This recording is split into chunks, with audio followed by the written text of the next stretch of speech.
Today we have someone we've sort of wanted to have on for a couple of years or so, Hannah Farrimond here, from the other place, the other department, AS or SPA or whatever it's called now. Yeah. So Hannah is an associate professor in medical sociology at the University of Exeter here. She analyzes the socio-cultural shifts in meaning concerning drugs and pharmaceuticals, for example, alcohol, smoking, vaping, cannabis, psychedelics, sleeping medications, etc. She focuses particularly on stigma change over time so that we can better understand stigma and challenge it through public health policy. And that is what she will speak about today. What is psychedelic stigma and why should we care about it? So please welcome Hannah. Okay, well, thank you very much for having me to speak here. Anyone that has gone through what can only be described, as you say, a flood, deluge, water pouring from the sky to get here, I'm actually quite flattered. So thank you very much. I really appreciate it, and also to people online. Just to give a little bit of background about myself, as was just said, I am in the sociology, philosophy and anthropology department. Although I kind of wandered there from psychology originally, I actually did my undergrad in psychology, so I've kind of gone an interesting route along. And this is actually a very timely talk for me. I mean, I feel a little bit guilty, if I'm completely honest, because when I was asked to speak, and it was quite a short notice invitation, I said, because I actually said, I'll do a short notice talk. I'm happy to do that, if something comes up, because I'd really want to talk about this right now. And it's because I've got a paper about this that's just been accepted a couple of weeks ago. And so it's a fantastic venue for me to talk about it. But I'm also very aware that it's the end of term. Everybody's tired. They probably like a really fun presentation with lots of like sparkly bits in it. And it's not going to be like that at all. And so I can apologize only at the start to say, it's going to actually be a lot of theory. And so I just hope that you'll indulge me in going on that journey. And the reason that I wanted to do that is because I feel like if I don't do it now in front of you now, I'm missing a trick. I have written up this work on psychedelic stigma, but I also am writing a book with my co-author, my co-writer, I should call him because we write a lot together, who is Mike Michael. He's a professor of science and technology studies here at Exeter. Together we're writing a book called Stigma on the Move, and that is completely what I'm doing next year. The second that the clock strikes midnight, and we're in 2026, I'm going to get out the folder and I'm going to start. So that's it. By the end of December of that year, it has to be at the print. It has to be with the publishers. So that's what I'm doing. So I guess I selfishly thought if I explain some of the ideas that I have and that I outline them for you, that you could then give me feedback, ideas, examples, just respond to it, I suppose. And so that's why I'm very, very selfishly doing all this theory work on a Friday afternoon. Apologise. Okay, so this is where we're going. I'm mapping out where we're going and hopefully we will end up there. So first of all, I'm going to define stigma and why I think it matters, my own or the version of stigma as I understand it. And then I'm going to say a little bit about the literature, but really don't have much time to spend on the stigma literature. But if you're interested, I've got all of the references that I'm using to the papers published, and it really is about 5 years' work. So there is quite a few papers in here. So if you're interested in those, presumably you can let people have the slides, and then the references will be on there. So you're most welcome to do that. So essentially, I'll spend a very small amount of time in the stigma literature before explaining to you why I think it's important that we conceptualize stigma in a very specific way. In other words, I think it's important to conceptualize it as it changes over time. And that might sound not terribly revolutionary, but I can assure you that's not usually the way that it's measured, okay? So I'm particularly interested in stigma change over time. I'm going to put forward a theory or a model or a kind of framework, really, to think through how we might conceptualize stigma change or stigma mutation over time. And I'm going to argue that there are at least three dimensions that we ought to be considering. And I call them lineage, variation and strength, and I'm going to explain what all of those are. Then I'm going to explain, because in fact I didn't develop this particular theory in relation to psychedelics at all. I originally was thinking about it in COVID times. probably didn't have enough to do or something. And so I then started thinking, could I apply it to other case studies? And psychedelics seemed a particularly striking and interesting one for me. And I'll it's a bit of a spoiler, I suppose, by telling you the reason I'm interested in it is that I believe that psychedelics, if you like, as a social object or objects, is in a rapid state of transition. Okay, so the social meanings around these particular substances are changing very rapidly. So I think the challenge then of tracking that change and understanding it, and understanding how it then might feed into, for example, destigmatizing these things is very important. So that's kind of a spoiler. I'll look at each of the dimensions in relation to psychedelics, and I'll also offer, and I think it's important to note that I've put excerpts because I'm not able to offer a full analysis of an ongoing study, but I just wanted to raise it as an interesting study that I think can tell us some things about the kind of stigma work, and we might call that sort of identity work, negotiation, social relations that have to happen, particularly where you've got something that is transitioning in its social meaning, okay, and why that can be quite tricky. So I've got a qualitative study. It's a very small study that I have, in fact, I came quite late to the study. They'd already done the study by the time I got there, but I'm working with the University of Leicester on that. And so I just am literally throwing a couple of quotes out there to illustrate the type of things I'm thinking about. And then I'm going to come to a conclusion that stigma is highly dynamic, but also importantly in local and global worlds. And you'll see why the local and global is important, hopefully as we go along. So that's where we're going, and hopefully that's where we'll end up. So how am I defining stigma here? So I'm defining it as a form of social devaluation. Usually it has a moral element, so it's not just a kind of, if you like, I think of it in stocks and shares of human value, which sounds incredibly othering and horrible actually, but essentially it is a form of social devaluation.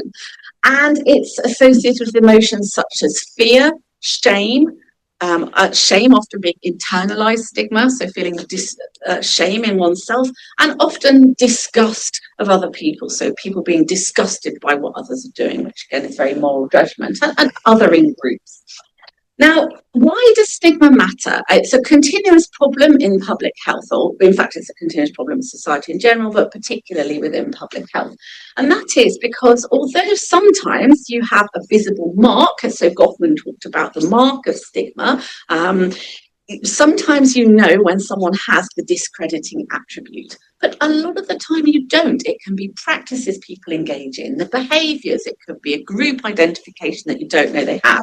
And the thing is then you can conceal it and you can hide it. That does all kinds of strange things. The most obvious one being it often increases risk, because if you're not able to, for example, to say that you have a communicable disease, so if we use the COVID example, if you don't let someone know you have COVID, then other people around you are going to be more at risk as a result of that. So there are often reasons, and I would say within psychedelics, there are good reasons why we might want people to not hide or make secret or not disclose to other people what's going on, particularly in relation to harm reduction. That I think would be fairly obvious. Okay, so that's the definition I'm proceeding with.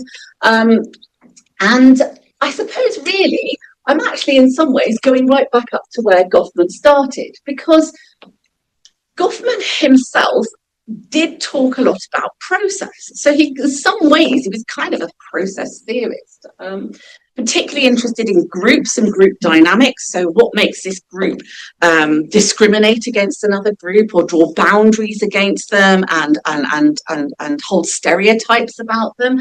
But I think it's fair to say that although if you go back and read Goffman very carefully, there's a lot of process in there, that hasn't tended to be how stigma measures and stigma ends up being conceptualized in a lot of work. It tends to be considered as a fairly fixed thing. So this group is stigmatized or not stigmatized, or every one of them, all in the same way. You know, it's kind of it is or it isn't.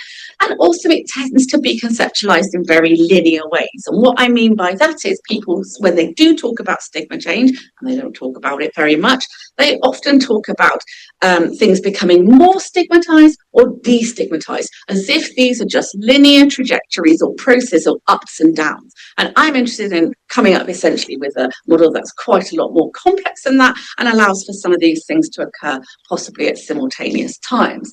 Now, so there has been some recent work that I think is very influential and I think might again be quite meaningful to this audience, which is that we've come back around to thinking about stigma again, and there is a new book out. I think it's called something like Reconceptualizing Stigma. Again, the reference is somewhere on these slides. And essentially, sociologists such as Imogen Tyler and Graham Scambler, who came up with the distinction between felt and enacted stigma originally and his work on epilepsy patients, they've basically drawn our attention to the fact that the ways in which people are stigmatized are not accidental, right? It's not just a question of interpersonal kind of cognitive biases, for example. What it is often institutionalized. Tyler calls it stigma machinery. And an easy example of this, which Scambler uses, so he wrote a really great paper back in 2018, and he says, why would it be that, for example, governments or institutions have a vested interest in portraying people with disabilities or people who use benefits in certain ways? Why would they be devaluing that group? Why would they making them, othering them, making the object of disgust and so forth, and blaming them essentially? So he talks about blame and shame actually.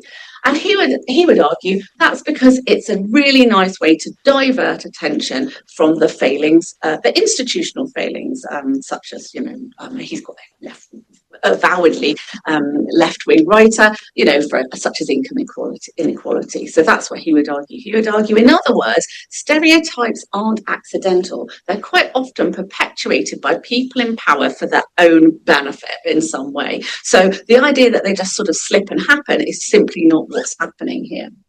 But as I say, there isn't very much work on stigma change over time, and I've argued that we need to go beyond sort of this fixed a measure where, you take a measure of stigma one time and it's just going to hold for a really long time. And I'm also trying to move away from this more linear way of thinking. Okay, so, and it is true that this was in COVID when I first started thinking about this. So the reason that I came back around to thinking about stigma was because two things happened to me during this period. So I suppose it was 2020.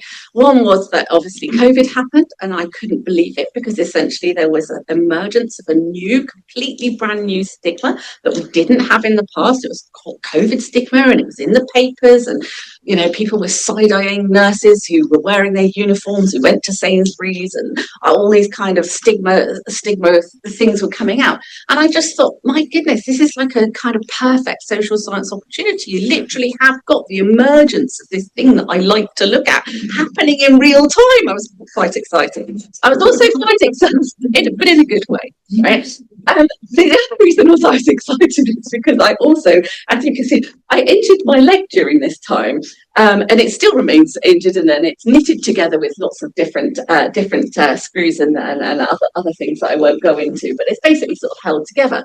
But the thing that did was I had to stay in bed for over 9 months, and when I say stay in bed, I mean completely non-weight bearing, only able to hop about 6 steps, and I was in the bed looking at a little window for over 9 months, and so I had a lot of time to think about this model. And so what I essentially argued, and this I'll use the kind of COVID example to just illustrate some of these things, is I argued essentially that if we want to try and conceptualize stigma change, we could be thinking along these 3 dimensions. There may be more dimensions, these are just the ones that I came up with at the time.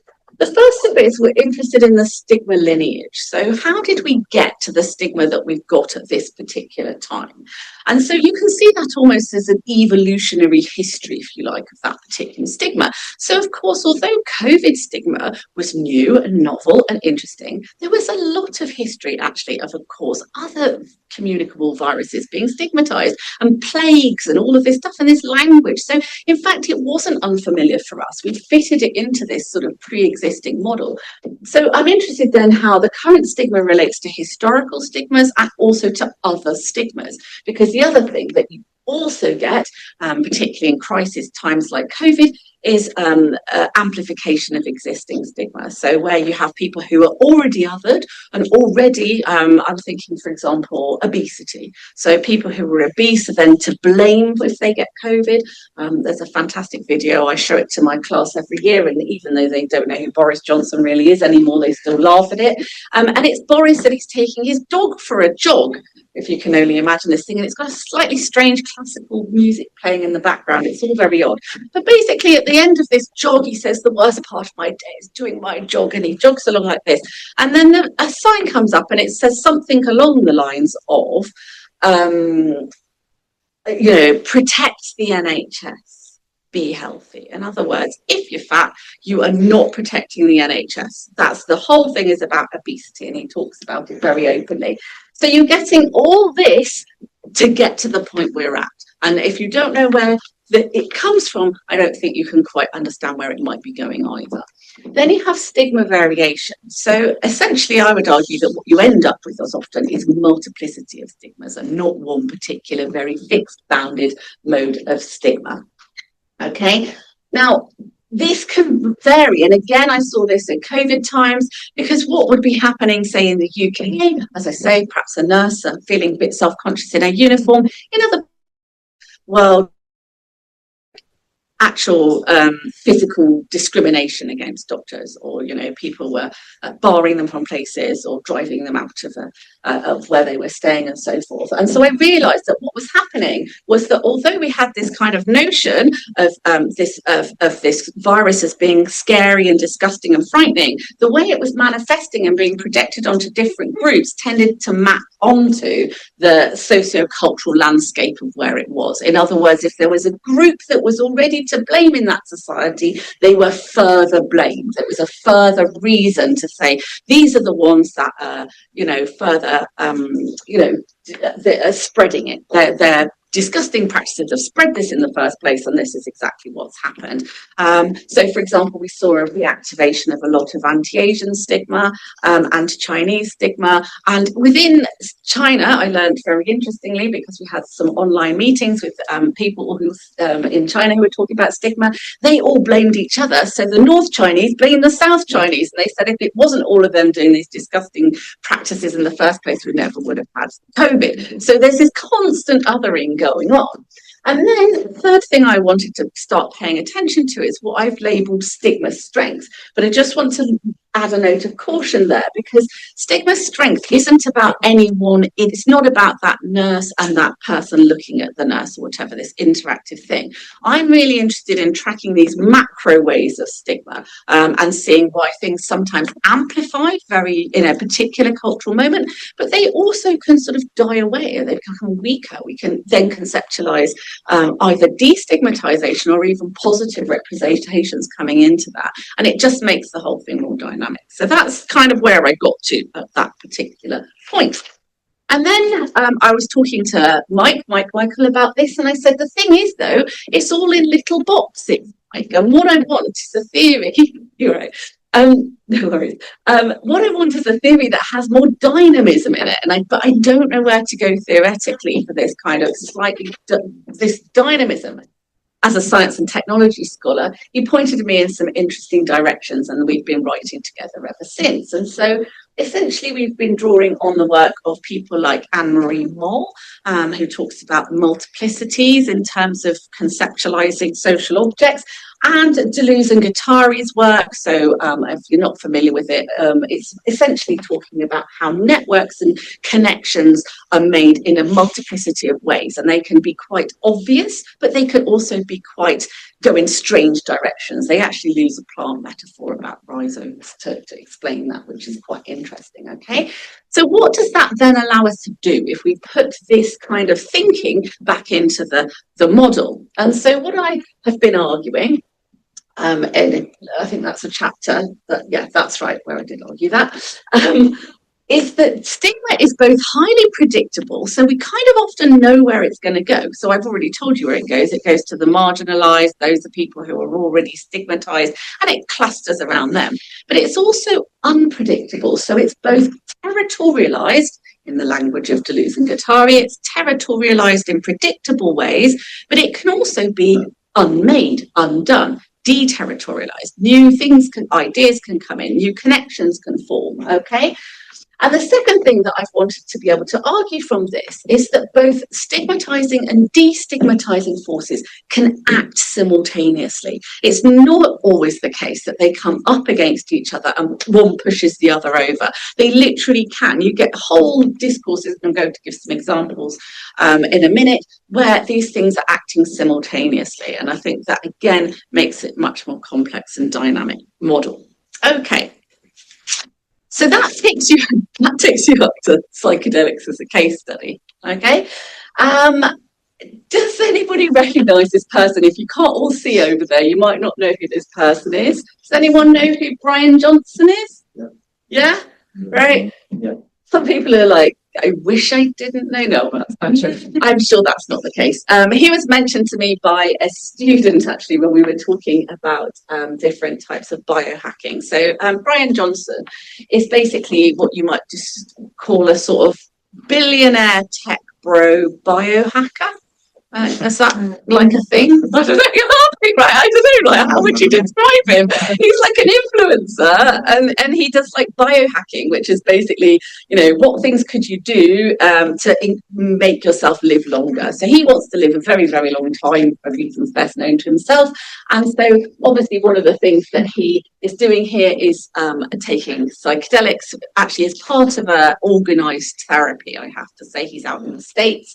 But the reason I included this is not just to tell you about Brian Johnson, but this article, including this picture, appeared in the Daily Mail, right? Yes, I'm sorry about it that I've shown you the Daily Mail, but sometimes it has to be done. And also down here, you've got Nigel Farage, look, on the same page as Brian Johnson talking about psychedelics, right?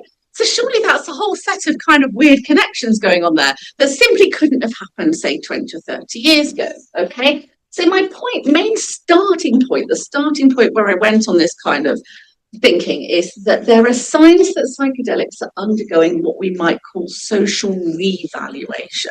So rather than being devalued in some way, they're being revalued positively. So nearly all stigma never talks about positive revaluation.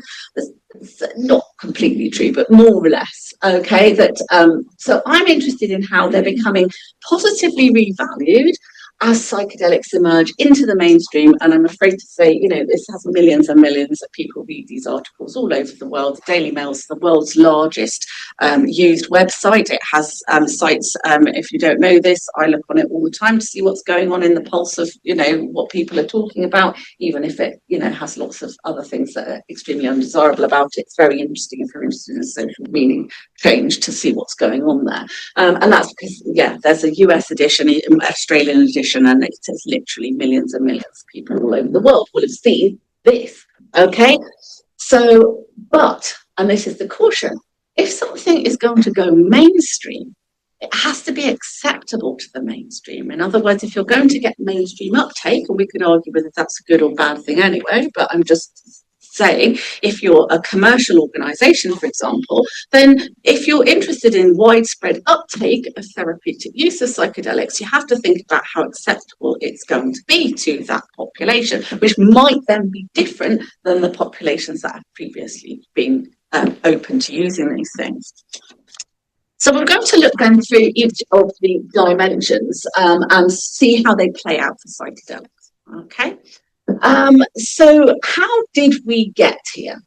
Well, that's an interesting question because there are various different things going on. One is that we know that illegal drugs are stigmatized. And there's so much research on this.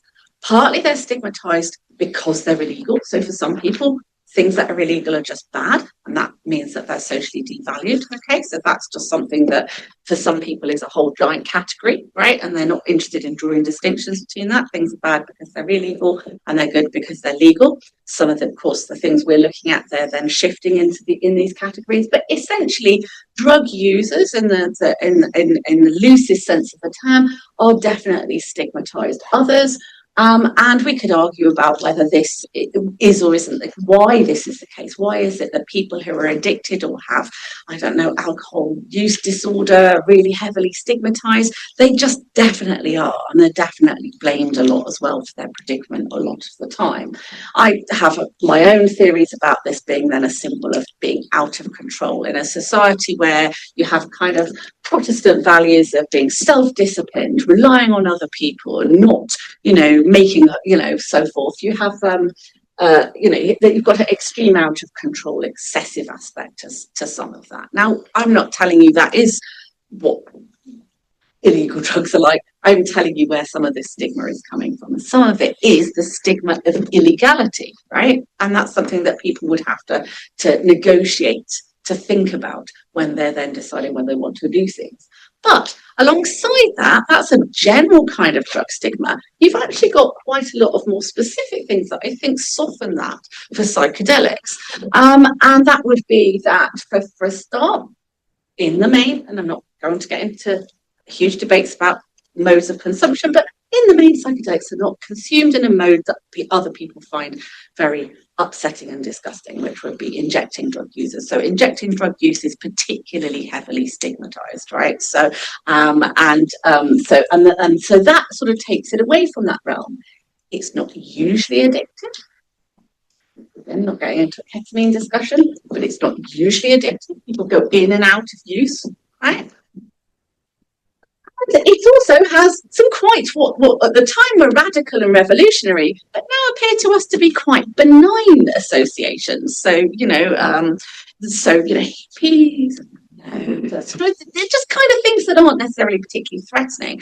So I think the conclusion I have is that psychedelic stigma already has both positive and negative representations sort of contained within it. But in fact, it doesn't actually appear as stigmatized as some other types of substances that have been illegal. And so there's kind of probably already inherent inside that some kind of malleability.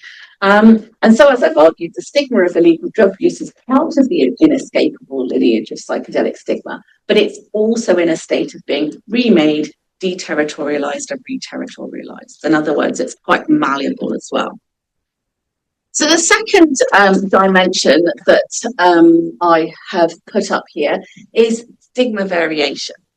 And I simply just wouldn't have time to illustrate it in lots of different ways. I mean, because psychedelic stigma would not exist at all in a psychedelic retreat where everyone's gone there specifically to do psychedelics. That's just a non-thing, right? Because you're in an environment in which, the interrelations, the social processes, in fact, it will be valued, right? You've gone there for the value of that thing, right? So that's a place in which you wouldn't expect to see psychedelic stigma, okay? But there are lots of different other situations in which you would. And so we would expect it to vary by over time, cultural location, geographically to some extent, and also what things are happening in relation to criminalisation and decriminalisation in these locations as well. These are, I think, dots of, I've put the link up there if anybody wants to see, but I think it's a map of where things are in legal transition or have been made legal or decriminalised, okay?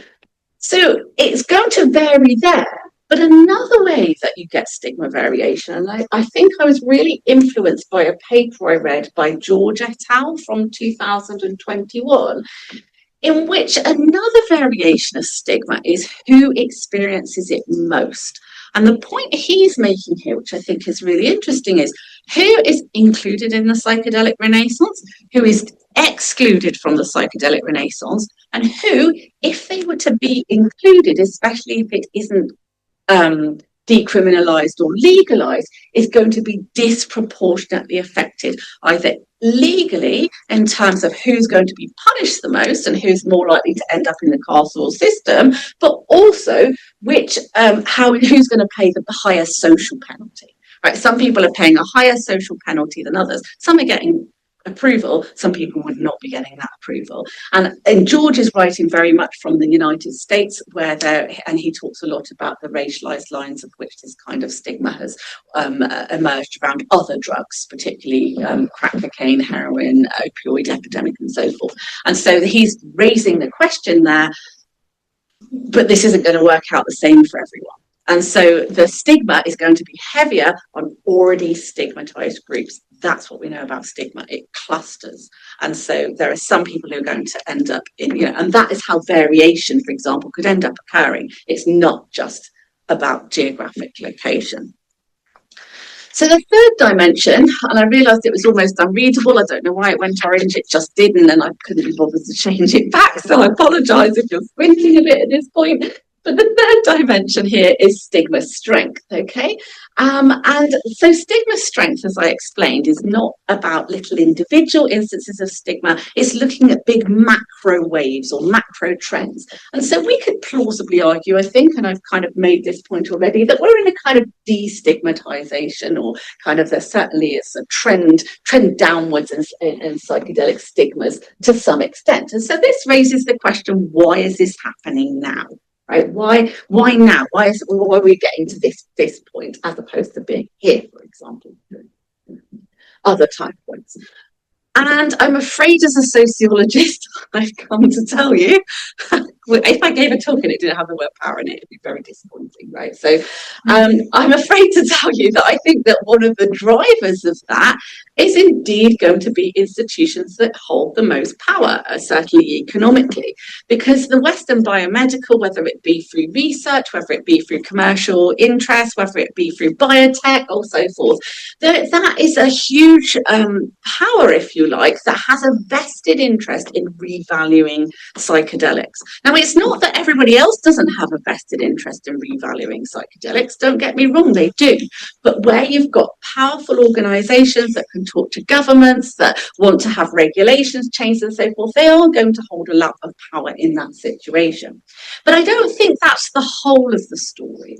I also see that this destigmatization processes are also, and this revaluation is also going on because of other things that are happening. And one of the most obvious is movement towards drug legalization more widely. So particularly in the last 10 years, particularly in relation to cannabis. And so you might want to think, I suppose, in some ways of cannabis as a forerunner in this particular example.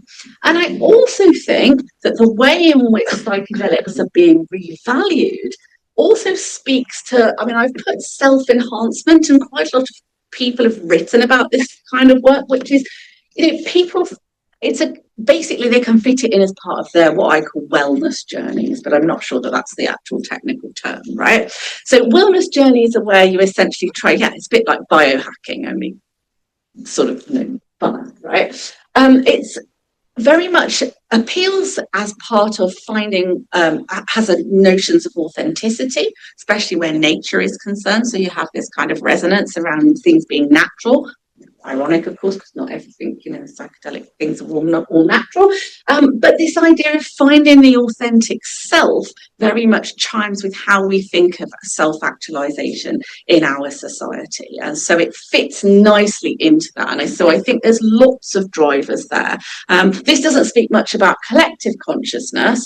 It's very much is part of those individual journeys. And you've probably all seen the TikToks and the sort of, kind of this type of thing that would illustrate that. Now, I have 3 dimensions, but there's always something unexpected that can happen. And so I've just used this as an example. It's not it's not meant to be like a seismic event. It's more just like some of the things that happen when you've got things that are in social meaning transition. This, of course, is Matthew Perry.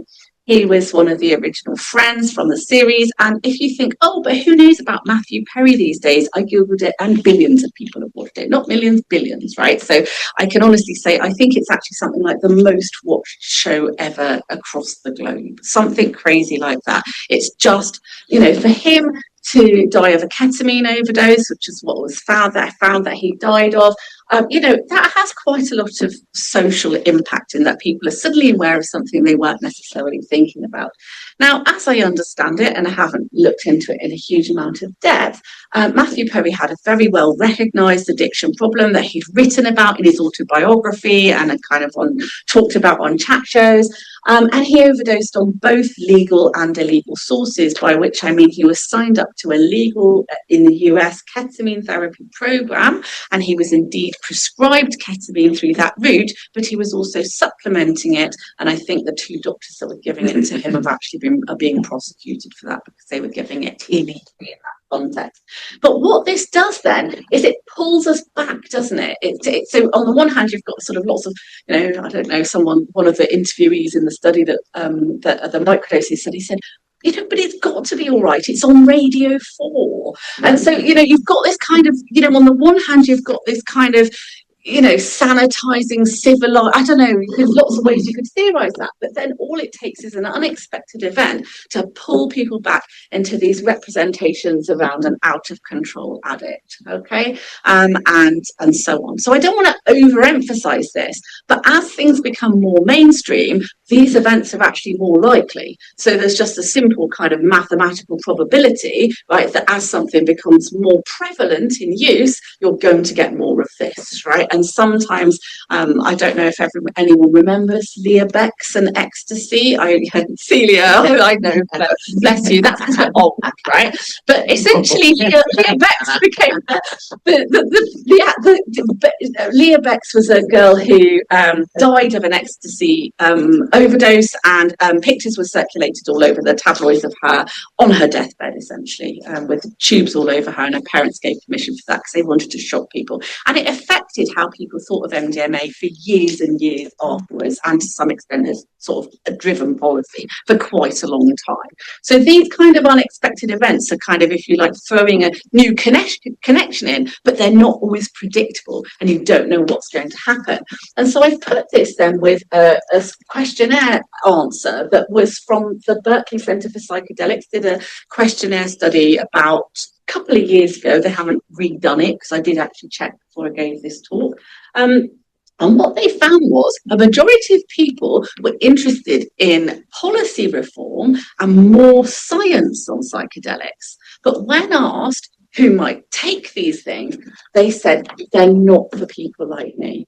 So 69% said they're just not for people like me. I don't know what they meant by not for people like me. Like, if it's a qualitative researcher, I'd be straight in there trying to unpack what they were trying to say. But essentially, that's an identity statement, isn't it?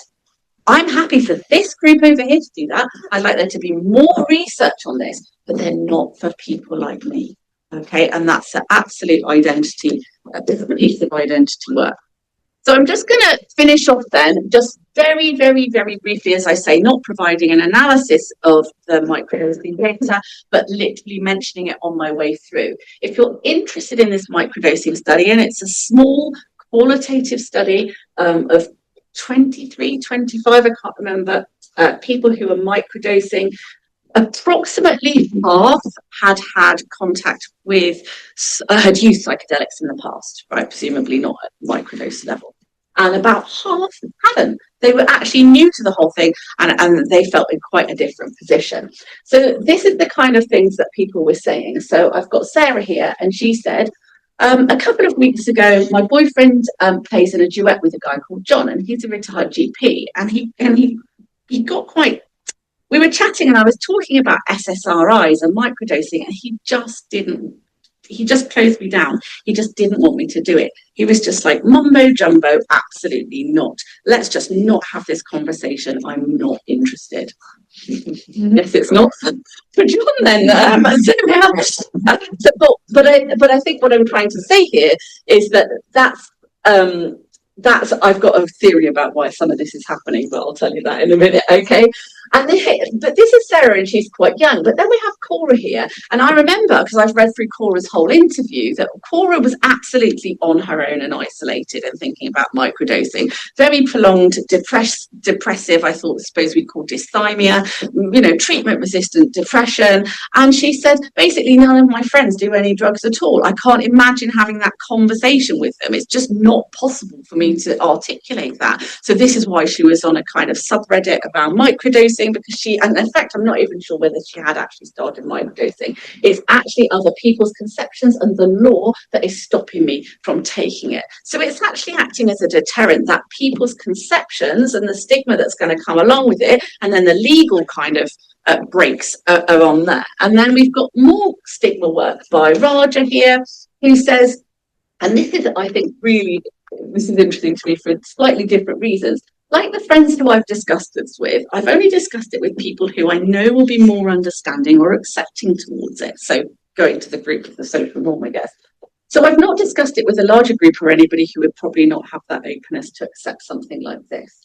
It's one of many, many things I can't share with my family. Like I can't share with my family that I eat beef. So it falls in that same level as it falls in the same set of things that you don't tell your mum about. He's 45, by the way, right? He's not like a small child, right? Or a student, right? Colleagues, absolutely not. So I'm kind of interested because my theory, and this is what I'm writing this work up at the moment, okay, which is why I'm not presenting a full analysis, because I haven't done a full analysis yet. But I think where social objects are in rapid transition, you end up having to do more stigma work because you don't know what other people are going to think. If everybody thinks the same as you can safely disclose what you're doing, ask for help, ask for tips, ask for whatever. But if something's in rapid transition, so back to Sarah, she thought this GP would be interested in what she was doing and her psychedelic microdosing, and it landed wrong, and it caused a slight sort of social discomfort, possible social status drop for her there. And so I think that's more acute actually where the transition is greater, and that's something that I'll be writing about. So to finish up, because it is Friday, I'm sorry, this is my conclusion. Psychedelic stigma, in my opinion, is still a significant barrier to use, particularly mainstream and widespread use. I've presented, and I want to just say, I'm not holding fast to my model as in I haven't tested it extensively. I'm proposing it as a heuristic kind of model or framework through which you could start to think about stigma change in general, and then stigma and stigma mutation over time, and that how we might have a more dynamic model of that. I've argued that the concept of social revaluation takes us quite a long way, because I think this is something that's in rapid social transit. And I have also argued that essentially, and this is what I think is going to happen, I think you can end up with positive discourses and negative discourses going along at the same time. And they often don't bump into each other. So you can have policy made around, all drugs are terrible. At the same time, you can be having discussions about, psychedelic therapies within medicine. And you end up with this kind of slightly crazy parallel universe. Cannabis very much went through this stage, right, for about 20 years, in which the discourse just never met up, about its dangers. And I think this might happen here. But I think it's also happening very rapidly because of these connections in both local and global worlds. And I want to end on a slightly positive note, because talking about stigma and psychedelic stigma feels pretty negative. But as I'm going to argue in my forthcoming book, what I'm writing next year, stigma is always on the move. That means it is potentially malleable to change. And I think ultimately that's a slightly more optimistic take on it. Okay.